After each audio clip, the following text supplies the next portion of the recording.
So thank you very much. Thank you for being here so early in the morning. Yesterday's party, I think there were some victims, I saw. But thank you for making it. So your names are already there. So we have Marc from Hotjar here. We have Michael. We have James on the other side. And Stephen, you already know. So I don't have to introduce at all. Yeah, we have 25 minutes. And we all agreed in the talks that we had in the preparation of this year, the 25 minutes is actually next to nothing on this topic. So Stephen already gave a very good segue into a lot of topics here, so that is good. But I think we need some German precision here with the 25 minutes to get most out of it. So I thought, how can we structure this? And there are some really nice books on the market that you can actually use to find your way into this. One of the books is called Scaling Up, and I was picking this one to give us a kind of a structure. And the points that Scaling Up is making is the author, actually Vern Harnish, says you have to think about 4 main topics. So one is people, one is strategy, execution, and cash. And I would like to use this as a kind of a structure for our discussion here so that we try to tip on everything. There is not much time we have, but try to kind of get into this. Another thing that I would like to do is I would like to show you the differences. Because there is probably no right way. There is not the perfect way of doing things. It depends on what your market is, what your product is, who you are, what you feel comfortable with. And I would like to pinpoint some differences we have here in the panel on how to solve certain aspects of what we are about to talk here. So let's start with people. And I would like to pick actually 2 of you, because in the talks we had in the beginning, I saw that there is a difference. So Hotjar, I know Hotjar is looking regarding hiring people, regarding finding talent, into a very global approach, like working remotely and stuff like this. So can you elaborate a bit on this, and what was your reason for going like that? I think initially it was more the fact that we knew that we could do it remote. So before we actually had Hotjar, we worked on a few projects together where we were actually working from home, and they worked fine. And we did some research into kind of the feasibility of actually scaling that up to actually having a bigger company. And there are some companies, for example, Automatic, the guys of WordPress, they are 400 people and they're all remote. So we knew it was possible, we just had to kind of put all our energy into it.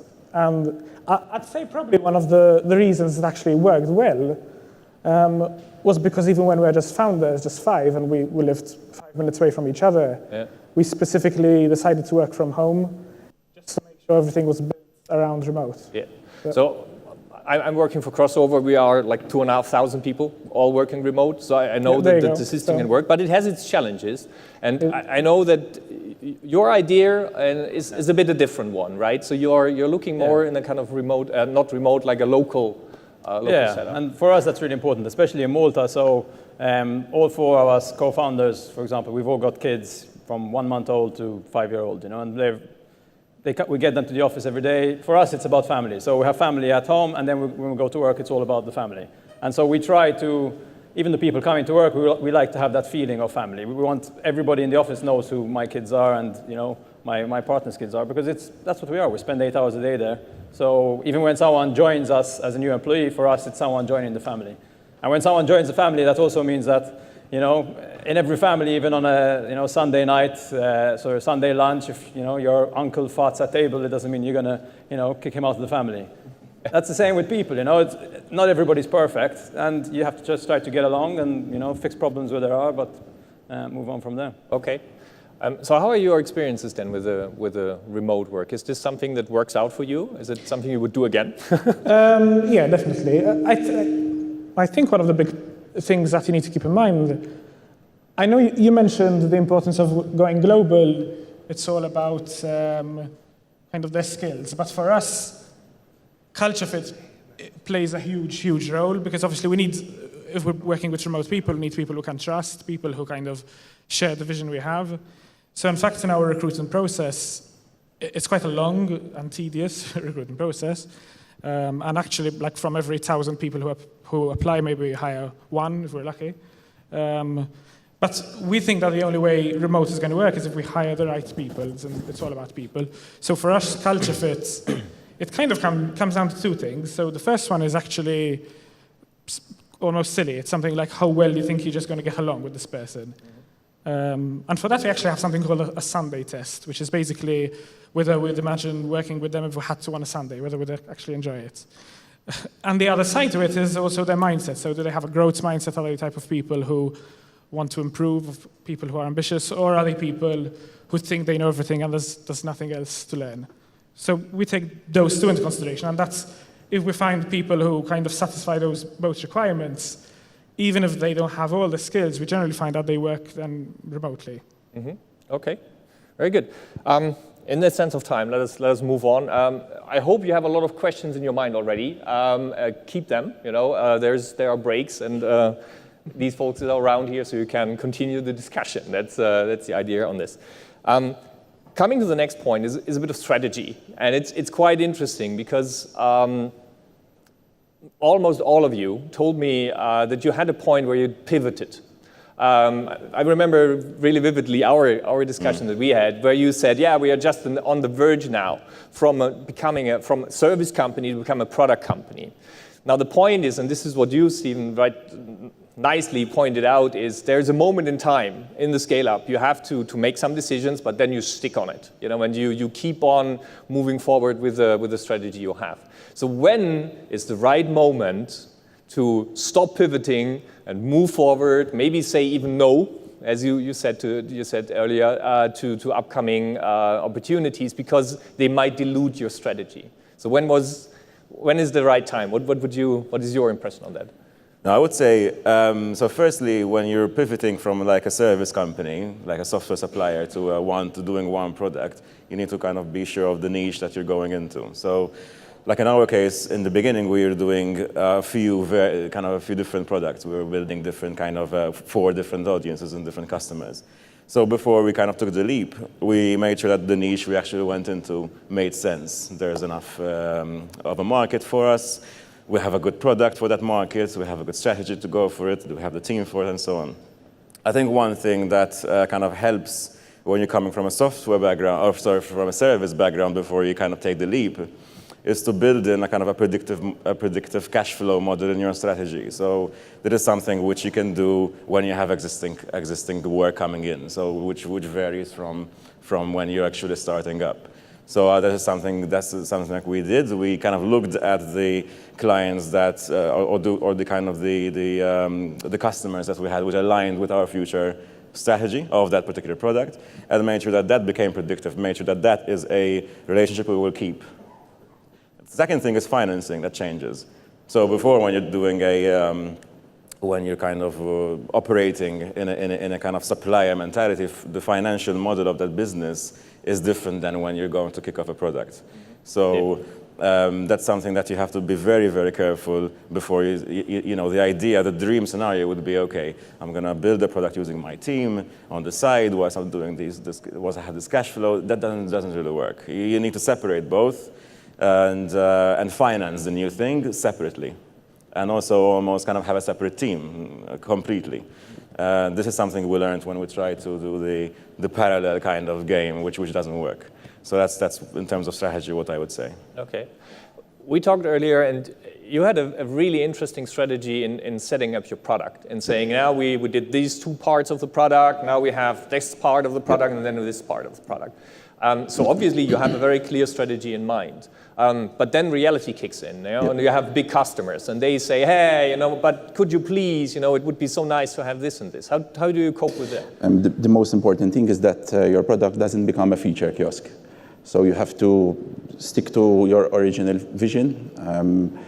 Okay, you'll get requests from clients. Some of them do make sense. If you can commercialize all the other features, then you include them. However, as you said in your presentation, at some point you do have to say no, even if it means that you're going to lose the client. If your product does become a feature kiosk and just keep on introducing, it's going to be difficult to maintain. You're going to lose vision of your own product. It's not going to make sense anymore. It's going to become expensive. So yeah, the hardest part is saying no and just sticking to to the vision, it is important to adapt. So even from my own experience, from when we started to where we are now, we did adapt our product according to the market needs. However, you cannot just say yes to everything, otherwise you'll end up all over the place. Okay. What is the vehicle for you to communicate that strategy? Is this something you would open and honestly communicate to customers and saying this is the strategy and what you're asking for might be part of the strategy later on, or Correct. How do you go with this? Correct. So what we did was that, first of all, how we built our software product, so that if we want to include other features at a later stage, we can do so. It's a technical issue that we addressed earlier on. However, we do give a timeline to our clients. Listen, these are the planned products. There are some clients, if they are big enough, we do make an exception to maybe adjust a little bit the product for them. However, it normally also comes at a cost for the client, so that it justifies us taking a bit of a different route for a short period of time. But yes, we do make it very clear to the client, listen, these are the features and these are the dates when you can expect these features available. Another aspect of strategy is where you literally set up your company and also going international. We heard this is part of the strategy. So one thing I learned while I was working for Google in Berlin was that in the German-speaking area, it seems like every startup wants to go to Berlin. That's like the place to be. We just talked, and you said you've been to San Francisco, Silicon Valley, and so obviously, the next best place after Berlin probably is the Silicon Valley. Then, So, what is the point in not going there, or what is the point in going there and thinking about it? So, why have you been there? Why did I go? Yeah, or you don't want to relocate, I guess. So that's not the problem. But what is the point in setting up in Malta and Yeah, I think Malta's ideal it's the ideal place to start up. Even looking at salaries, at getting offices, and it just works here. When I was younger, maybe 10 years ago, I used to think that to have a successful startup, you kind of had to go to Silicon Valley and get started there. But the reality is now there are so many startups just scattered around the world that location really doesn't. Mm-hmm. It really comes down to kind of the network, who you know, who kind of can put you in touch with people that are going to actually affect your business. It's obviously, I guess it's much easier if you're based in maybe Berlin and Silicon Valley purely because of the network. There are people there who can help you out. But if you somehow manage to get that network without relocating, I think it's okay. Malta's perfect. Yeah. Cool. Okay. Good. I know that you came back, so to say, from London. Yeah. So obviously you did a step that is kind of in the opposite direction. Feels like. It is. We started the company in London, and I have to living there, building a company in London. There is a lot of great kind of advantages by being there. Just simply by kind of being at energy and meeting people who are doing different things. At the end of the day, you do get a lot of leverage out of those connections that you make there. So, which 4 years on, we're still enjoying. The reason why we came back is because we needed. I mean, we were already employing people here, who, especially in the developer, the dev team, and we needed to set up an office here. So the idea was, okay, I'll go for it 4 months, 5 months, set up an office, get the team together, and go back. Didn't work. I stayed here for a year now. So. The same reason why, that Marc gave. I think Malta is a fantastic place to start as a startup, and then seeing where you can go from there. And I think actually, in actual fact, is that before my perception was, okay, I'll start here and go, and then take it elsewhere. I think you can pretty much operate from here and grow it from here if the resources you need are here. Okay. Yeah. So let's move on to execution, so that I'm looking on the time, so very good here. Yeah. On the execution side, I found a lot of things in your presentation, Stephen, that are actually related to execution. I think even when you said culture, in reality, this was an execution part that we were talking about. So for example, decision making and things like this is, in my perception, execution. I think one of the big problems, or the big challenges, let's put it this way, the big challenges you have from the startup phase into a scale-up phase is that you need to change from a generalist the pipe fixing, you need to change from that into a more specialist roles. You need to accept that you have specialists on board, like salespeople, and you need to also give them the freedom and accept their way of doing things. Is this something you're nodding? So is this something you experienced? Definitely. You always need to surround yourself with people who are either smarter than you or better than you, so that you can take the team forward. So it's definitely something that I would do personally myself, and I couldn't agree more with what Stephen said in the whole presentation, especially when it came to bootstrapping and starting everything from scratch yourself, and then moving on to the funding part. So total agreement. Okay. What comes with this is also structure. You need to set up a structure, you need to hire people into positions and stuff like this. Where does this structure come from? How did you choose your structure? You've been working in larger companies beforehand. Was this a kind of a template you were using to build your own structure? Yeah, I think I think everyone naturally uses whatever they learned in previous roles, right? So I spent 12 years with another software company, so we had a structure there, and more or less we use a similar structure with us. So more than anything, it's organic. So we've grown to 60 employees. It didn't happen overnight. We added 5-10 people a year. So over an 8-year period, it builds up. 5 or 10 people a year, you can kind of organically, put things in place. As you said, yes, you start with maybe generalists, and then slowly you start getting specialists. And then you have to really, I think, focus on working with each person to see where they want to end up. Because, somebody who starts out as a generalist, tackling all of digital marketing, maybe now he wants to focus on SEO or on PPC. So I think it's really important that you actually get that feedback from your team as you start scaling. Because if you just go in there and you start adding people and you're not actually speaking to your own team, then maybe there's a role that they wanted that they could have gone for. Or maybe you can kind of design things where they're happy, it's in line with your company goals, and the kind of goal goes in the right direction. So I think that's really important, speaking to your team. I think one point you're making, and maybe you can so to say, bring your aspect in this is, if you start to grow, if you go from the generalist to the specialist, the kind of people development kicks in. But you're in the situation that you probably have very talented character people, on the one side, and on the other side, you don't have the opportunity like a Google or a Microsoft, to have thousands of people and have a good position for everyone, kind of. So how do you cope with people development in Hotjar, for example, when people have to kind of accept to give up stuff or specialize or develop? Is this something you are actively doing? Yeah, I wouldn't say probably. At the moment, we're 44, so we're not at the stage where people have to be super specialists.